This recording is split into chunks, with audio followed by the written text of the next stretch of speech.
அனைவருக்கும் வணக்கம். இன்னைக்கு நம்ம வானமே கூரையாக கொண்டு அமர்ந்து தன்னை நாடி வந்த பக்தர்களுக்கு வேண்டும் வரம் அருளி திருச்சி உறையூரில் காட்சியளித்து கொண்டிருக்கும் அருள்மிகு வெக்காளியம்மன் பற்றி தான் பார்க்க போகிறோம். முற்கால சோழர்களின் தலைநகரமாக விளங்கியது உறையூர்.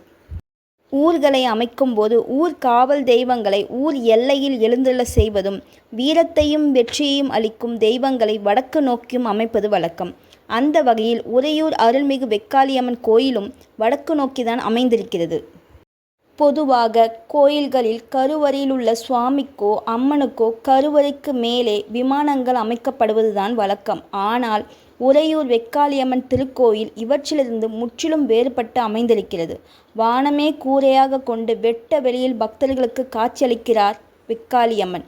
இவ்வாறு வெக்காளியம்மன் அமர்ந்திருப்பதற்கு ஒரு வரலாறு இருக்கிறது. அதை பற்றி பார்க்கலாம். உறையூரை வனப்பராந்தகன் என்ற மன்னர் ஆட்சி செய்த காலத்தில் சாரமா முனிவர் நந்தவனம் அமைத்து பல்வேறு மலர் செடிகளை பயிரிட்டு அதில் மலரும் பூக்களை கட்டி நாள்தோறும் திருச்சி மலைக்கோட்டை அருள்மிகு தாயுமான சுவாமிக்கு அணிவித்து வந்தார். இந்த நிலையில் பிராந்தகன் என்ற பூ வணிகன் மன்னரிடம் நல்ல பெயரை பெற வேண்டும் என்று எண்ணி நந்தவனத்திலிருந்து மலர்களை பறித்து மன்னருக்கு அளிக்க தொடங்கினான். உயர்வான பூக்களை கண்டு மகிழ்ந்த மன்னர் நாள்தோறும் பூக்களை பறித்து வருவதற்கு உத்தரவிட்டார். நந்தவனத்தில் பூக்களின் எண்ணிக்கை குறைவதைக் கண்ட சாரமா முனிவர் ஒரு நாள் நந்தவனத்தில் மறைந்து கண்காணித்த போது தாய்மானவருக்குரிய மலர்கள் மன்னருக்கு செல்வதைக் கண்டு மன்னரிடம் முறையிட்டார். ஆனால் முனிவரை மன்னர் அலட்சியப்படுத்த சாரமா முனிவர் தாய்மானவரிடம் முறையிட்டார்.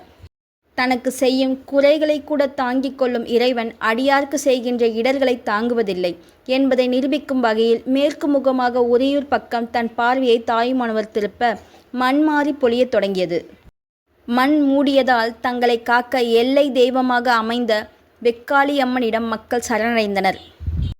அன்னை இறைவனை வேண்டினாள். மண் மாறி நின்றது. ஆனாலும் இன்றைக்கும் பலர் வெட்ட வெளியே வீடாக கொண்டிருப்பதாலோ என்னவோ வெக்காளி அம்மனின் உறுதிமொழி நிறைவேறாத நிலையில் இன்றைக்கும் வானமே கூரையாக கொண்டு அமர்ந்து பக்தர்களுக்கு காட்சியளித்து கொண்டிருக்கிறார் வெக்காளியம்மன்.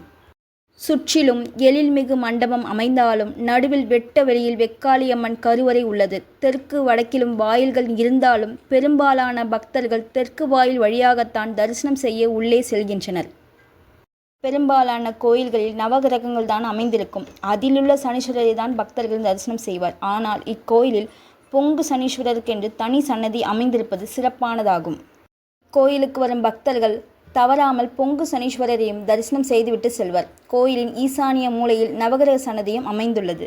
இக்கோயிலில் கருவறை வெளியில் வடக்கு நோக்கி அமைந்திருக்கும் அருள்மிகு வெக்காளியம்மன் எப்படி காட்சியளிப்பார் தெரியுமா? மேற்கரங்களில் வலதுபுறம் உடுக்கையுடனும் இடதுபுறம் பாசம், கீழ்ப்புறம் வலது கரத்தில் சூலம், இடது கரத்தில் கபாலத்துடனும் வலது காலை மடித்து வைத்து இடது காலை தொங்கவிட்டு அரக்கனை அக்காலால் மிதித்து கொண்டிருக்கும்படி காட்சியளித்து வருகிறார். பொதுவாக அம்மன் வலது காலை தொங்கவிட்ட நிலையில் அமர்ந்திருப்பதுதான் வழக்கம். ஆனால் இத்திருக்கோயிலில் வெக்காளியம்மன் இடது காலை தொங்கவிட்டு வலது காலை மடித்து வைத்து காட்சியளிப்பதுதான் விசேஷம். உறையூர் வெக்காளியம்மன் வழிபாட்டு முறை பற்றி பார்க்கலாம்.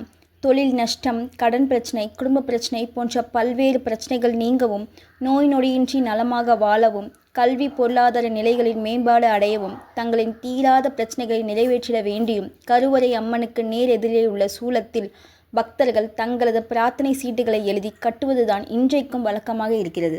தங்களின் பிரார்த்தனை நிறைவேறியதும் பக்தர்கள் கோயிலுக்கு தாங்கள் வேண்டியதை காணிக்கையாக செலுத்துவதும் இன்றும் நிகழ்ந்து வருகிறது.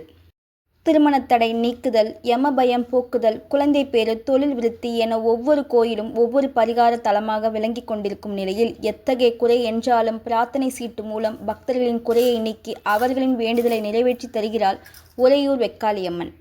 இவ்வளவு சிறப்பு வாய்ந்த இந்த திருக்கோயில் எங்கே இருக்கு தெரியுமா?